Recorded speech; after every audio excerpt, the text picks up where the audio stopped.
So, Mommy went to the library, and guess what? It's a chapter book. I hope you like it. Katie Kazoo switcheroo. Any way you slice it. Chapter 1. Watch out, Suzanne, Katie Carew warned her best friend Suzanne Locke as the girls walked through the Cherrydale Mall. You're about to bump into the jewelry stand. The girls were allowed to walk around the mall alone as long as they stayed close together and close to the bookstore where Katie's mother worked. It was one of the best parts of having a mom who worked at the mall. Suzanne moved to her left. Thanks, Katie, she answered. That was a close one. I don't know about this walking backward thing, Katie said. It's pretty dangerous. You could get hurt. Well, I can't stop now, Suzanne told her. I've already been walking backward for 45 minutes. How much longer till you break the record? Suzanne looked at her watch. Only 72 hours and 23 minutes. Just then, Jeremy Fox, Katie's other best friend, ran up to the girls. Hurry up, Katie, he said. We've got to get to Louie's pizza shop. He's about to make another pizza.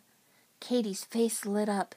She loved watching Louie throw the dough in the air. He made a real show of it, twirling around and singing Italian songs. Suzanne, can you run backward? Katie asked. I can try, Suzanne replied. Jeremy rolled his eyes. Why don't you give it up? He asked Suzanne. You'll never break the record. How do you know? Suzanne demanded. Well, you didn't break the seesawing record, or the holding your breath record, or the hopping on one foot record, did you? He asked. You've been trying to break a record all week. Suzanne frowned. This is different, she insisted. Isn't it, Katie? Katie didn't answer. She hated it when her two best friends put her in the middle of one of their arguments. Besides, she didn't really know what to say. Suzanne had been trying all week to get into the Book of World Records. So far, she hadn't even come close. Still, Katie knew Suzanne wasn't going to give up. At least not until she became interested in something else. Come on, Jeremy, urged again. I want to get a good seat, right near the pizza oven. Louie is going to be mobbed. You know what it's like on Saturdays. Katie looked at Suzanne. You go ahead, Suzanne told Katie. Are you sure? Said Katie. Yeah. Just save me a seat. Katie smiled. Thanks, Suzanne. You're the best, she shouted as she ran off with Jeremy. Katie and Jeremy didn't get very far before they heard a loud crash. The kids turned around and saw Suzanne sitting on the floor, covered in a mountain of woman hats. Suzanne banged into the hat rack. Jeremy began to laugh. But Katie didn't think it was funny. Neither did the manager of the hat rack clothing stall. Watch where you're going, the manager shouted at Suzanne. I'm sorry, Suzanne said. I was trying to break a record. Well, you almost broke my stall, the manager scolded her.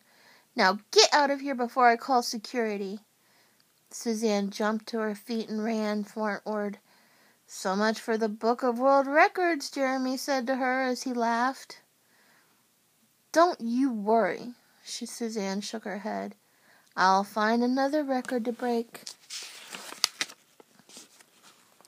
Chapter 2. Louie's pizza shop was very crowded by the time Katie, Jeremy, and Suzanne arrived.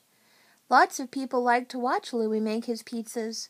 Katie loved everything about Louie's pizza shop. She loved the jukebox in the corner. She loved the Italian ice and the spumoni counter.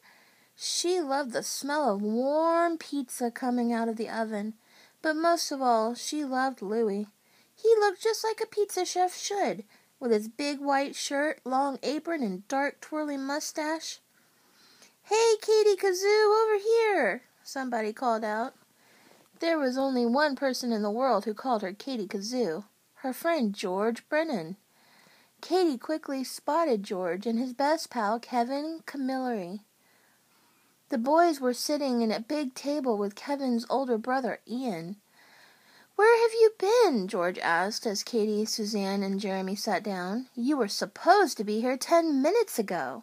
"Shh! Louie's just about to do a double twist," Ian interrupted excitedly. Katie turned and looked at Louie. The pizza chef tossed the big circle of dough in the air. Then he spun around twice, reached his hands out, and caught the pizza just before it hit the counter. "All right," Jeremy cheered. "Louie, you rock," Ian shouted. "That pie's going to be pepperoni," George told the others, "and I'm getting a slice. Oh, yeah."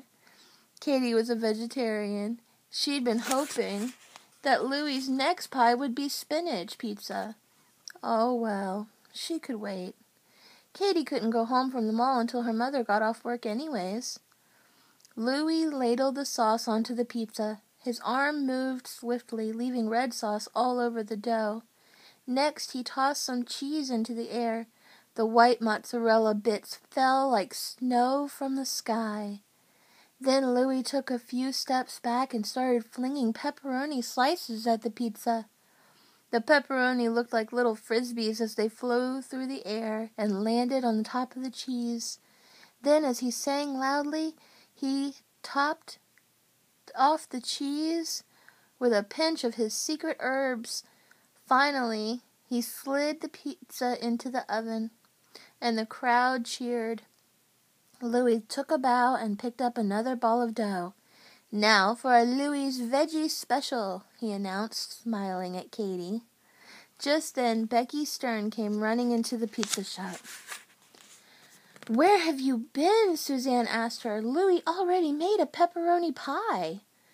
"I'm sorry I'm late," Becky apologized in her soft southern accent. "My mother wanted to stop and get a slice of pizza." She grabbed a chair and sat down next to Jeremy. "Why didn't she get the pizza here?" Katie asked. "Yeah," said Jeremy. "Louie makes the greatest pizza in the whole world." "I believe you," Becky smiled. "After all, Jeremy, you have the best taste." And Jeremy blushed. "But my mother had a coupon for a free slice at Olives and Oregano," Becky continued. "Olives and Oregano is on the other side of town," Katie said, raising her eyebrows. "Why did you go all the way over there?" Becky shook her head. "There's a new Olives and Oregano right here in Cherrydale Mall. It's next to the Flower Power Shop.